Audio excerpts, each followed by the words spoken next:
A very merry and happy 2021 to each and every one of you. This is my first broadcast of the year with Drs Bilchik and Bilchik. Dr. Tanya Bilchik, who's a neurologist in Hartford, Connecticut, who's at the Yale Hospital. Dr. Anton Bilchik, my older brother, who is a surgical oncologist.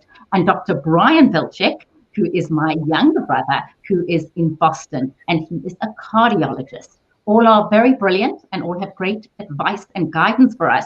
And tonight we are focusing on the vaccine. What do we need to know about the vaccine and how it impacts us personally? If I haven't met you, I'm Nadia Bilchik, and I'm delighted to be joined by my siblings. So Anton, we're going to start with you. Anton is the surgical oncologist in Los Angeles. You are in Los Angeles, the epicenter where they say 1 in 5 people either has had COVID or currently has COVID. Tell us about your experiences currently and then your thoughts on the vaccine. Well, hi everyone, and happy 2021, and thank God 2020 is over. So hard to believe that California has suddenly become the epicenter of this virus when we're the state with the warm weather. We're the state where a lot of people wear masks. There's been outdoor dining. And it's pretty frightening right now. I've been in the hospital every day. I was there this morning walking around the intensive care unit. You've heard on the news, California intensive care units are at 0% capacity. The nurses are fatigued. I've operated every day this week, but they've all been on emergency cases. And each patient that I've operated on has said to me, wow, we're so relieved that we could actually get into the hospital, because these aren't COVID patients that I've operated on. But the real concern is what happens if someone has a heart attack or someone has a bleed and the hospitals are just full. There's nowhere to put them.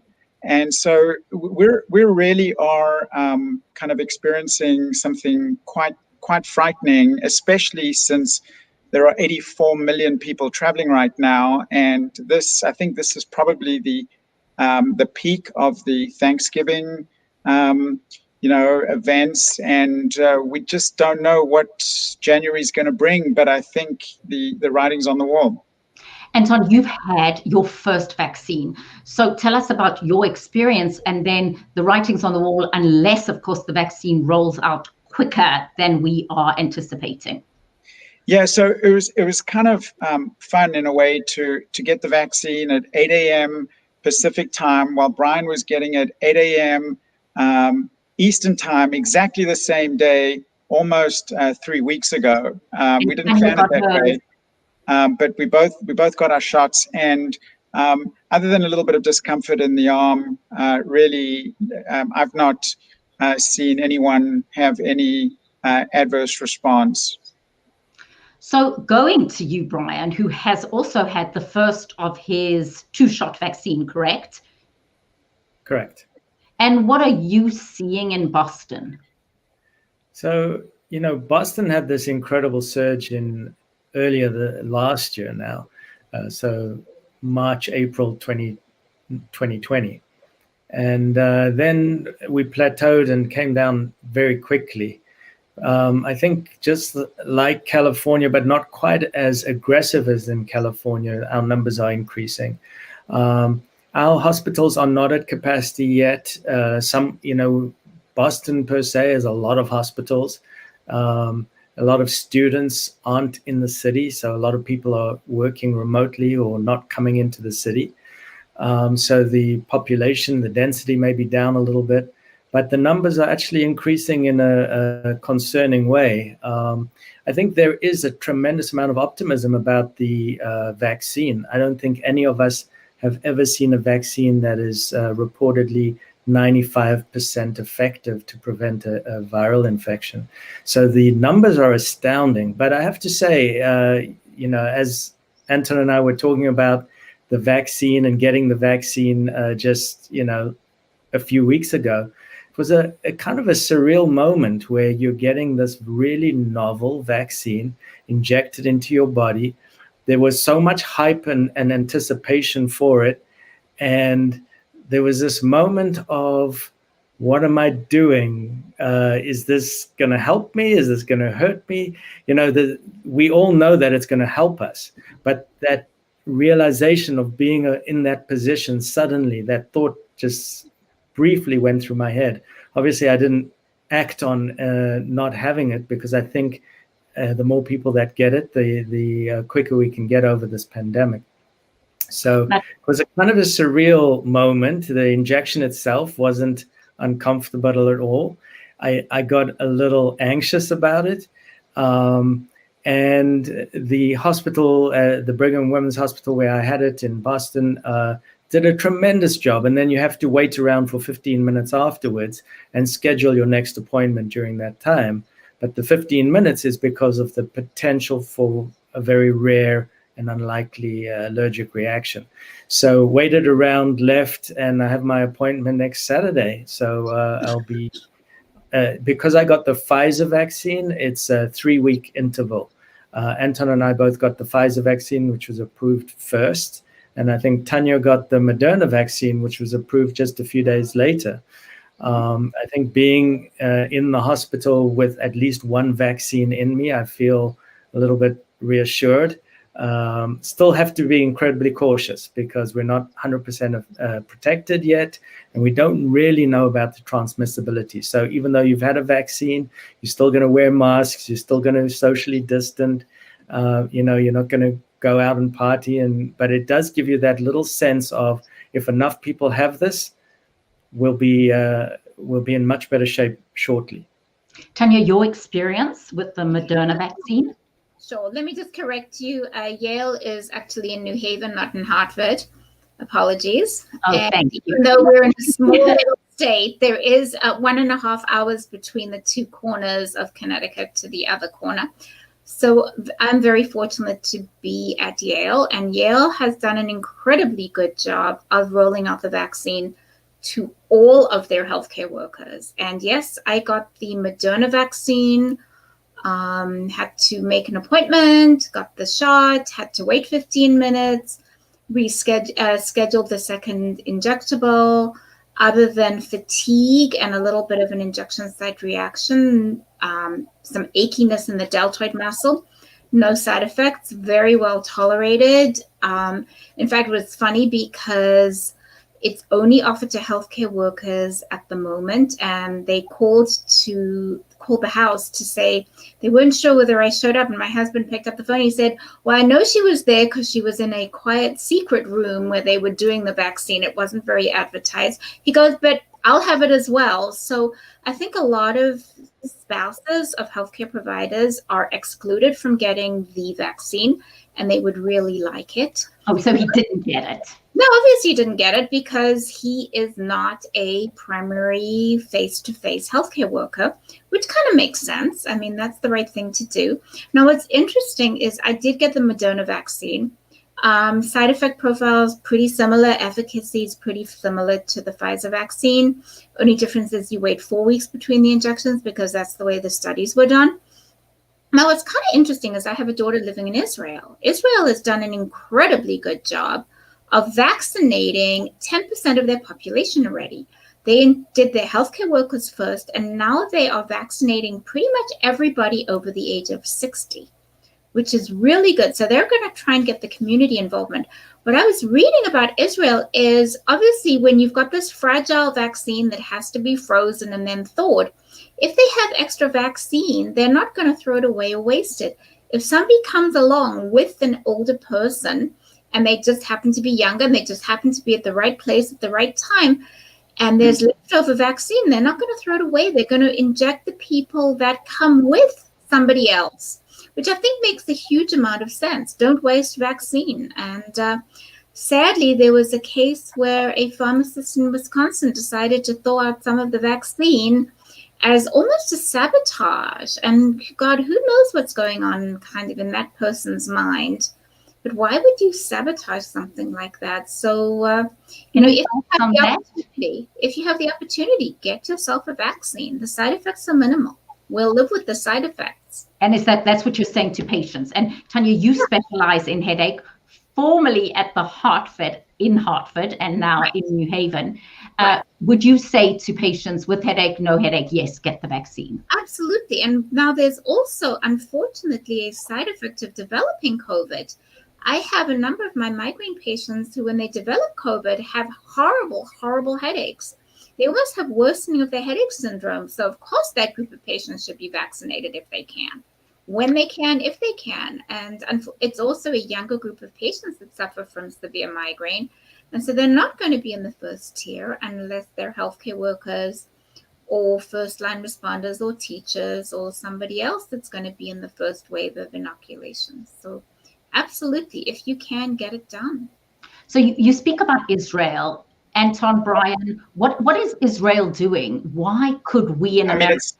So if you think about Israel right now, in terms of the percentage population that have been vaccinated, that would be the equivalent of 20 to 30 million Americans right now, which is, and I just think that Israel is used to crises, well organized. The military is a well-oiled machine, and there's a universal message about the value and the importance of the vaccine. I think those are all contributing factors, but I think we clearly need to, and I am a little bit optimistic that things are going to start moving along quicker.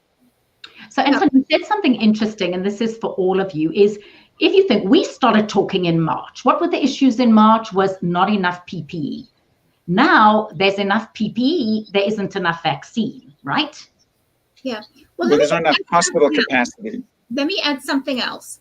Israel has a national health care. Everybody in Israel is insured under national health care. So everybody has to register for one of their health organizations within the country. So they have it's much smaller, but they also have a universal healthcare system that can roll out the vaccine to everybody who's eligible.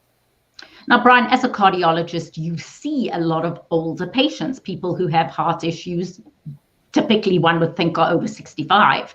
I know that's a generalization. Is that true? And how are they going to get the vaccine? So I think, wow, this is such a loaded issue right now, because there's been so much promises, there's been so much myth, so much misinformation, and there's so much anticipation about this vaccine. And it's kind of like holding this carrot in front of us without us being able to reach it. And so, across the board, I think anyone who has a chronic condition, in my experience, our patients want to get the vaccine. So they're trying to ask us how we can help them. And certainly we can't help them jump lines. We can't get the vaccine before they're allocated. But I think the biggest concern that I have is the distribution of this. You talk about Israel, which is a size of one of our states. We have so many states. Each state and each governor has been left to their own devices to create a plan, but their hands have been tied behind their back as far as the distribution, which is federally monitored and allowed. So it was kind of scary to hear that there were 11 million doses available for distribution and only 2 million had been distributed. And so, in Massachusetts, there's something like 300,000 vaccines available, and we've only delivered about 80,000 of them. So there's definitely a short shelf life for some of the vaccines. Some of them require really quick administration. They require very cold storage. Once they're not frozen, they have to be given very quickly. And I'm just very concerned that it's really being mishandled in the way the hospital systems and for the healthcare providers are fantastic, obviously. Because here's 3 of you who are vaccinated. But it's the next rollout, the next phase of rollout that is just excuse the term, shit show. But it really is. And I think that's where it's so concerning. And I think after Thanksgiving and the Christmas holidays, we're going to see another surge, and more people traveled in the last week than have traveled all year on the airlines. And so I think people are, quite rightly fatigued, but they have to keep their eye on the ball, because we've already had 350,000 people die of COVID in this country since March, since we started tracking. And so we anticipate by the time the vaccine is delivered to the population, close to 500,000 people will be dead from COVID. But as Tanya alluded to, it's not just the people who die. There are many more who have chronic COVID consequences. And getting back to your question, which is the cardiac manifestations, they're real. And people have inflammation of the heart muscle, and the heart muscle becomes dysfunctional. They become very breathless and fatigued. And the fatigue factor, the cognitive factor, the depression and anxiety, which is amplifying the already, heightened sense of anxiety given the geopolitical situation. And, when you live in the Northeast or in a climate where the winters are cold and the days are very short, there's an issue of seasonal affective disorder. So that's why you need to have a pet and have a cat that can step up, because, that's the comfort, the COVID pet. But, on top of the seasonal affective disorders, the short days, the anxiety, we are having real manifestations of this disease that we just don't really understand yet, and we can't manage yet. The one thing that I would say that's very different is we know how to take care of COVID patients in the hospitals now. So it's not as anxiety provoking, and people come into the hospital, we know what to do, we know what not to do, we know how to triage. But as soon as the system becomes overwhelmed, that's when you're starting to ration care, and you're starting to make decisions that are unfortunately very difficult to make. We did that in South Africa when we did our medical school training, and I don't think any physicians in this country have had to ration care before. So it's really hard to do, and it's really, talk about moral injury for the healthcare providers, the nurses, the doctors. It's really tough. You put that so well. Anton, before I get to one of the questions that I've got here on our LinkedIn, can I just say, if you are just joining us on this live broadcast, I'm Nadia Bilchik. I'm talking to my two brothers, Dr. Anton Bilchik, Dr. Brian Bilchik, and my sister, Dr. Tanya Bilchik. We are focusing on the vaccine this evening, Anton, and the question that I have for you here from one of our wonderful attendants on our live broadcast is, what about the different strains? We're hearing that there's a different strain in England or a different strain in South Africa. And then the second part of the question is, how effective is the vaccine for those different strains? Yeah, so both very good questions. I think that everyone has to realize that there are many different strains of the flu virus. The flu virus mutates hundreds of times each year. And, the little bit of information today that is actually reassuring is that the incidence of flu is actually down by 98% this year, which is a truly remarkable number. Just because of washing hands and wearing masks. Well, that's that's certainly the theory behind it. There's less travel internationally. The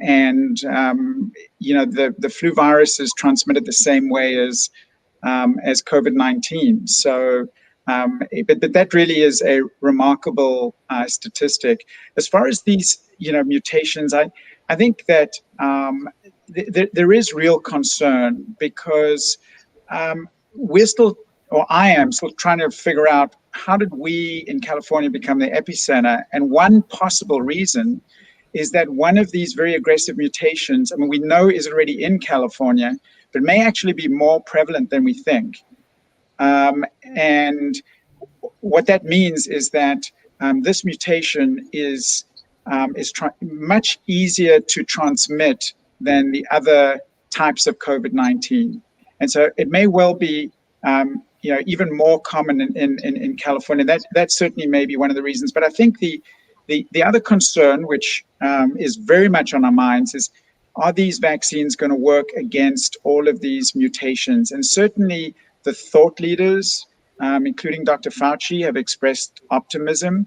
There has been a report about the South African mutation that some of the scientists there are not certain that the vaccines are going to be as effective against the mutation. But I can reassure your viewers that this is being looked at very, very carefully by scientists all over the world, and we should know pretty soon as to the benefit of the vaccine against mutation. One thing that that Brian mentioned that I think is also really important. I mean, you've got the rollout issues with the vaccine, but you've also got the reluctance to take the vaccine. So what we're seeing among healthcare workers is that up to 40% of healthcare workers are holding back getting the vaccine. Now, where are you seeing this? Yeah, because they're not sure that there's been enough research. There's a lot of unknown fertility questions. I have heard that from a lot of young women. Yeah, so some of the nurses are concerned about getting the vaccine for that reason. One of the reasons I contacted you to say we should really discuss vaccines was from a patient of mine who said, I've got, me and my friends, we all have a little bit of reluctance to get the vaccine. And what I explained to the patient is just the concept of what it means what a randomized trial means. So the importance of that, and also what a data safety monitoring board does. And I think it's relevant because a data safety monitoring board is a group of scientists, their reputations are on the line, they're just invested in the science, they look at the data and they say, yes, this is ready and this is beneficial. These are not politicians that are making the decision.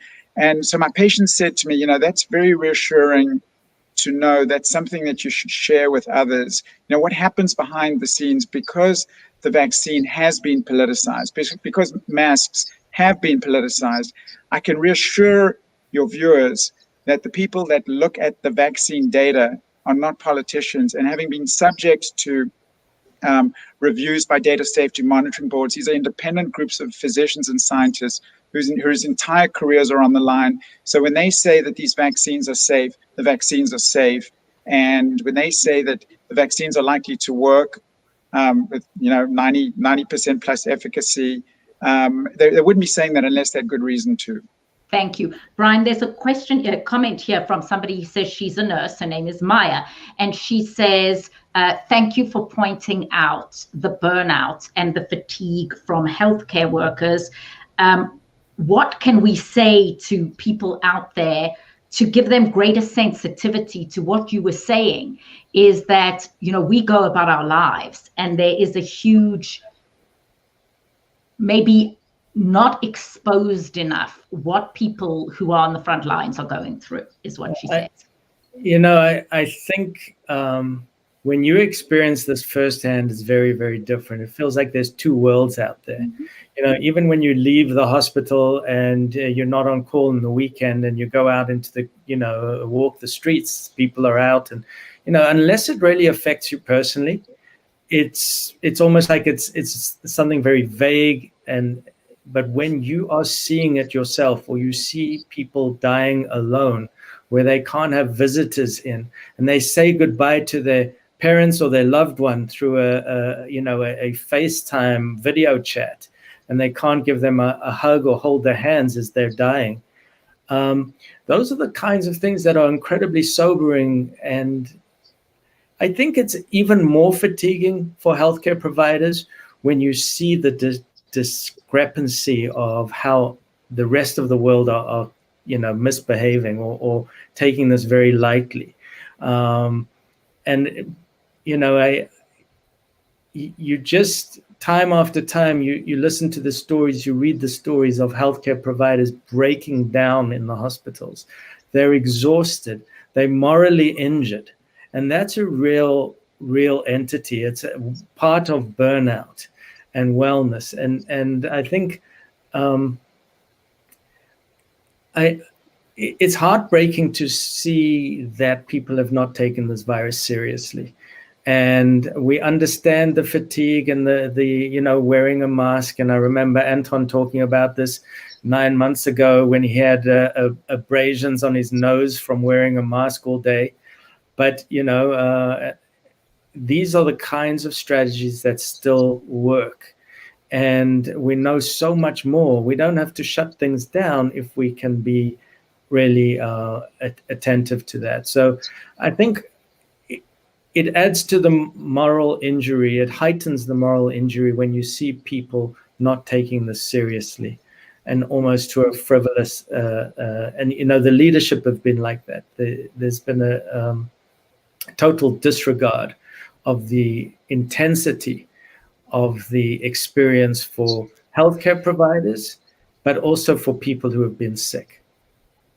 I want to add something else to that, because what we're not thinking about, obviously, we're not seeing people in nursing homes, families aren't visiting the elderly in nursing homes, is what kind of toll is the social isolation playing?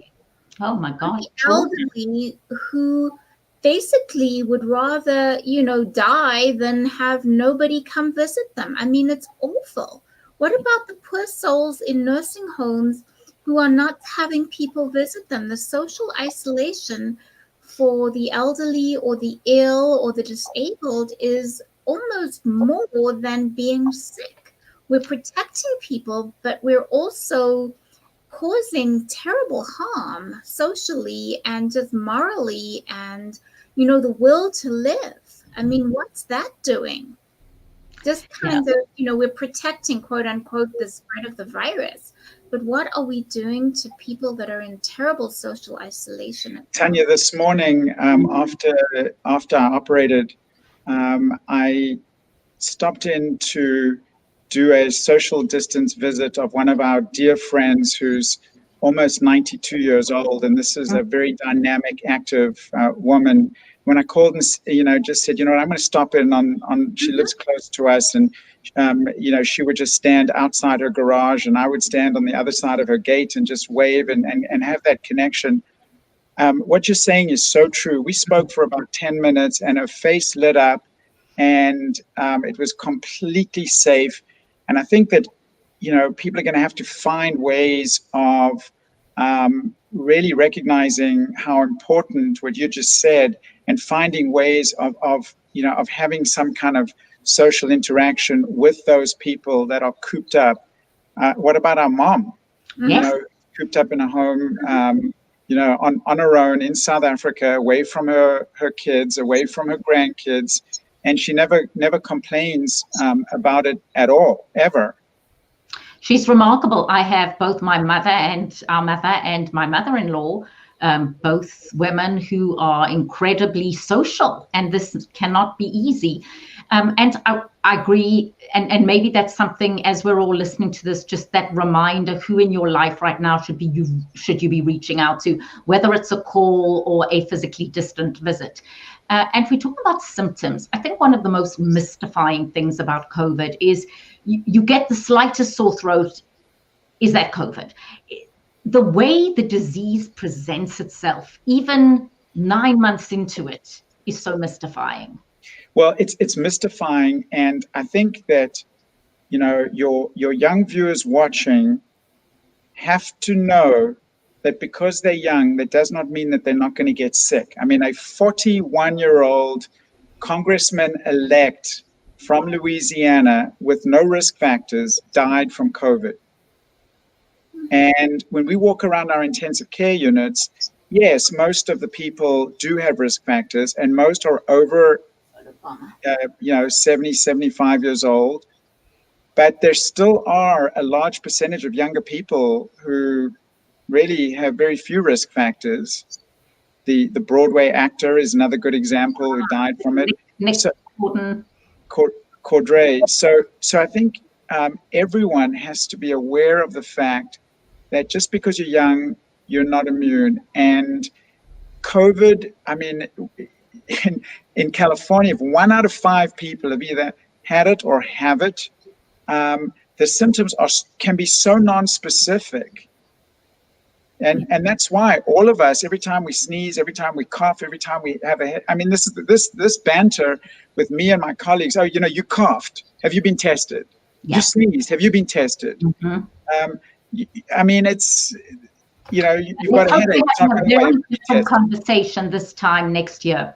So thank you all. I think we've all agreed on this call that you should get vaccinated when and if it's available. Hopefully the powers that be will galvanize and organize. I'm going to go around and ask you now. I have great respect for each and every one of you, both professionally and personally. And your New Year's wish for people. What do you hope as we're here on this forum and this platform? I'll start with mine so that I can give you a moment to think about it. But I really hope that everybody in 2021 looks at their lives and says, what did I learn in 2021? I mean, for the four of us to get together in this forum so that the next day our mother in South Africa can watch us all and criticize us and tell us what we didn't do perfectly well has been something that was created because of COVID-19, and hopefully something that we can continue. And maybe when COVID is no longer a topic of conversation, sooner rather than later, we can discuss each of your specialities. Brian works in cardiology. He works with athletes, and athletes think they're immune from heart disease. No, they are not. And Tanya works as a headache specialist. There are things about headache that you want to know. And Anton, as a cancer surgeon, there are things about cancer prevention. There's so many other topics and so many other conversations that the four of us could be having, but we're having them around COVID. But that's something in 2021, 2022, 2023, 2024, and the song goes 2025. I hope we are still conversing like this. So my wish for all of you, whoever is joining us right now, is that you look at one thing that happened in 2020 that is worth continuing. Anton, what is your wish for the people who are joining us? That you look very carefully at the year 2020 and think about, what have I learned? And what can I do to improve not only my life, but the people around me? Beautiful. Tanya, your 2021 wish for us. I'm going to go backwards. Number one, let me apologize for the photobombing cat. Oh, no, we love the photobombing cat. The photobombing cat has been on many a Zoom call. And her name is? His name is Red. She's an orange cat. Her name is Red. And for those of you who love cats, she's a Maine Coon. She's a mini Maine Coon because she's not as big as her brother, who's a big Maine Coon. Anyway, we won't talk about cats. What did I learn from 2020 before I tell you about 2021? 2020 made me realize how important family really is. I have had my boys who are, one graduated from college, one of them is a senior in college. It's been lovely to have them home and to do family bonding. We usually just do family bonding when we go traveling and on vacation. Obviously, we didn't do that this year. So we had family staycation, and I got to hang out with my family at home. We cooked, we ate, we had fun, we played games. We realized how important family was. What do I want for next year? That we can get the vaccine into the hands of people and that there is a reasonable amount of infrastructure so that it actually happens. And that everybody can get back on with their lives, but also realize how important the small things are. Family time. Chocolate. Chocolate is also, chocolate and wine are my two favorite things. But what's important is people. People are important. And so, having the vaccine and being able to see people that mean something to you, I think is going to be very meaningful for 2021. Beautiful. And I don't come to Brian last because he is the youngest. I come to my brother, Dr. Brian Bilchik, last because he is the most thoughtful of all of us. He's the wise. He's the philosopher. I think you've set me up now. So very simply, I think towards the end of 2020, it was a time to reflect on the year and all of the things that everyone has said. So reflect. And then reset. And reset, what are your expectations? What are your connections? Who's important? How important you are to others? How you can reach out and touch people. So to reflect and reset. And then the last thing is from a personal perspective, to figure out what are healthy habits that you can do and incorporate into your life. Small healthy habits, 10 minutes of a walk every single day, or have a placeholder for physical activity. Have a placeholder to pop into a neighbor and touch someone. So reflect, reset. So beautiful. Thank you to my siblings, Drs Tanya, Anton, and Brian Bilchik. I look forward to many conversations. I'm afraid we will be talking about COVID for a while yet, and then hopefully many other topics. It has been a great pleasure having you all on this forum, and look forward to seeing you all in person sooner rather than later.